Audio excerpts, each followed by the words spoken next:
Hey Dude Nation, welcome to Dude, Who Are You and What Do You Do For Us podcast, episode number 4. It's your host, Ed Rossich, also part-time CEO, Batman at Night. I'm really excited today to welcome Dara Florio to our podcast. How long you been a dude? I started in June of this past year. Of this past year. Approaching 9 months. 9 months. What do you do for us? I am on the client services team, a member of the legendary support team. Legendary support team. Got it. And then specifically with the business operations team. Got it. Business ops, legendary support. How'd you get here? I have lived in the area for some time. In my previous career, I've known many clients who have worked at the Dude, and later on became friends, and was on the market for a new position, and they recommended the Dude, and I applied, and awesome. took it from Now, there. I was doing a little bit of stalking behind the scenes, trying to figure out how you got here, and I understand you own a salon here in town. Is that the clients that became friends that became That Dudes? is. Got it. Tell me a little bit about that. Sure. I started in the salon. I was 16 years old. 16. That is correct, and didn't expect it to go where it did, but 15 years later, I was owning a business and enjoyed awesome. it. Yeah, done everything from similar to what I do now, that client service and client interaction, to operations and ownership.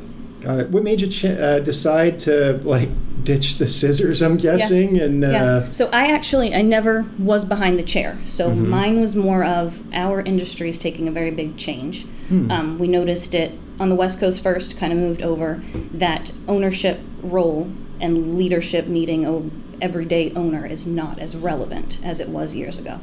So I was able to take a step back, still do the operations without being present in the building. And it was time to look for something else. Awesome. Why software? Yep. Why client support? Yep. You could have went a million routes. Why Sure. this route? The biggest connection is the relation I have with client services. So that's been my background. That's my forte. So that kind of kicked it. And just honestly, through the years hearing how great this company was, I figured I would give it a try, not knowing as much what it was going to be until I got into it.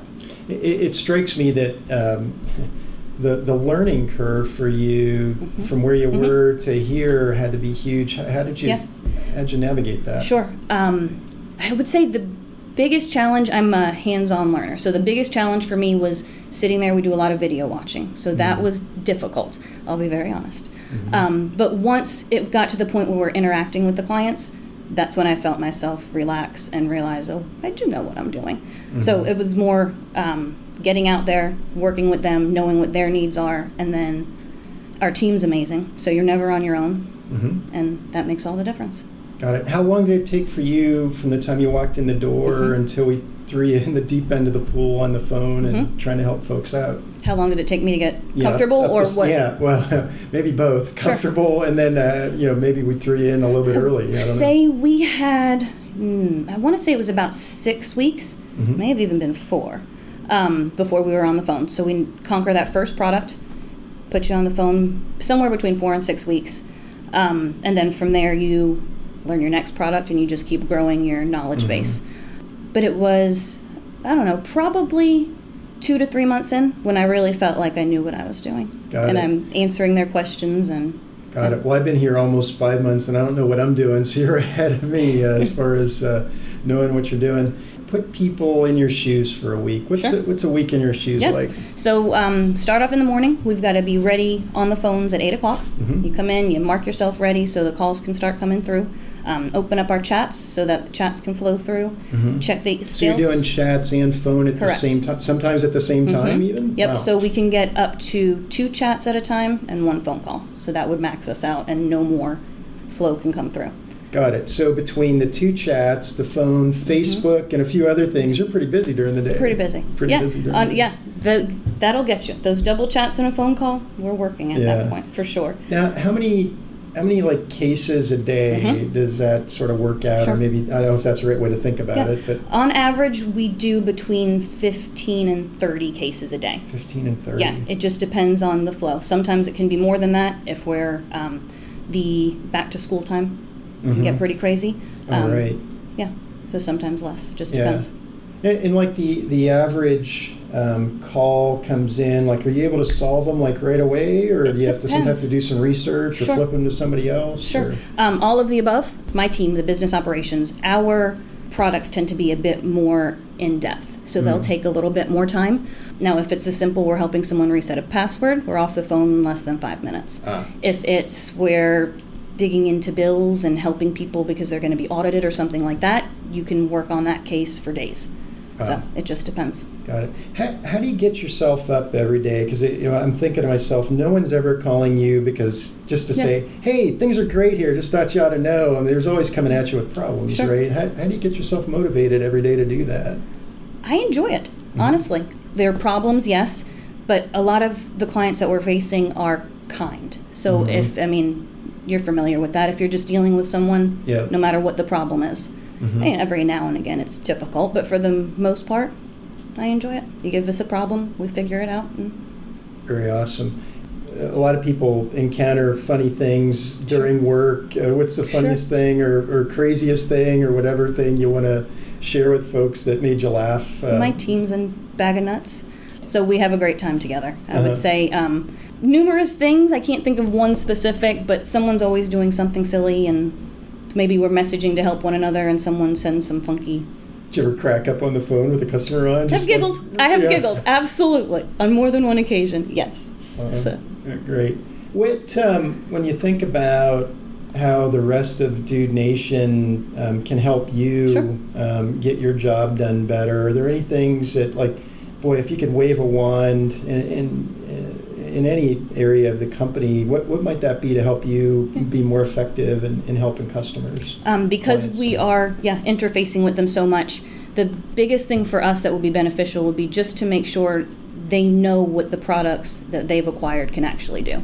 We'll run into sometimes the expectations a bit different than what they anticipate, or their expectation is different than what the functions of the product actually are. So that would be the biggest. Got it. So you were recently married 2 years ago? That is correct. How's that going for you? It's going well. Thank you for asking. What hobbies? Hobbies? Yeah. I'm a mover. I like to be outside. I like to be active. A mover like furniture? Yes, no. yes. After this, I have a couch. No, I am outside. I like to be active. I'm in the gym, yoga, things like that. I like to cook. Kind of a jack of all trades. Got it. There's not much I don't like to try. Very cool. Strange fact about you that maybe nobody knows about you in the building that would be sort of funny or cool? It's strange, I guess. Cool. I was slimed at Nickelodeon when I was 8 years old. If anybody remembers that. Yeah. Absolutely. Yeah, the big green bucket. How did you get on Nickelodeon? I don't know. I have no idea. I just know I was there and it was amazing. And it tasted like sugar. It's really cool. That's cool.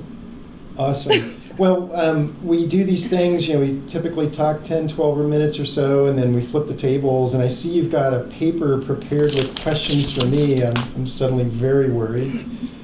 Go for it. Sure. One question I have would be, so we know that you're coming in, you've brought some awesome things to the table here at the Dude. What have you learned from us since coming on board? Wow, what have I learned from you guys? I've learned a lot. I've learned a lot about the domain. I've learned a lot about some of the challenges that the team faces in their day-to-day. I've also learned that we as leadership haven't communicated very well with the company as far as direction and supplied a degree of transparency that helps you guys understand what's going on with the company. I mean, this is your company as much as anybody else's, and I just feel like we need to double down, triple down on that level of communication. So I think those are probably the 3 or 4 things that stick out most. I also think we've probably hit you guys with too many number one priorities over the years. So cool. Thank you. With the vineyard. Yeah. Yes. How interactive are you? Are you making wine, or what is your... I did everything. So from drilling the fence post holes to sourcing the vines, planting the vines, trimming the vines, putting the trellis systems in, watering them. And it'll be a couple more years before we actually can use the fruit to make our own wine. But I took an option out on a couple of rows in Napa this past year and made probably 40 gallons of some of the worst tasting, foulest wine ever created in the history of winemaking. And I'm currently continuing to do some work on that. But now that I'm here and not in Mendocino, I've got a guy that's doing that for me right now and taking care of things. But I'm going to plant another probably half acre next spring. That's awesome. And eventually it'll be probably a 400 case a year endeavor when I'm done. That's awesome. Yeah. We'll be able to go to Napa Valley and I'm going to have all the dudes out in Napa to hang out. And, that's what we like to hear. Yeah.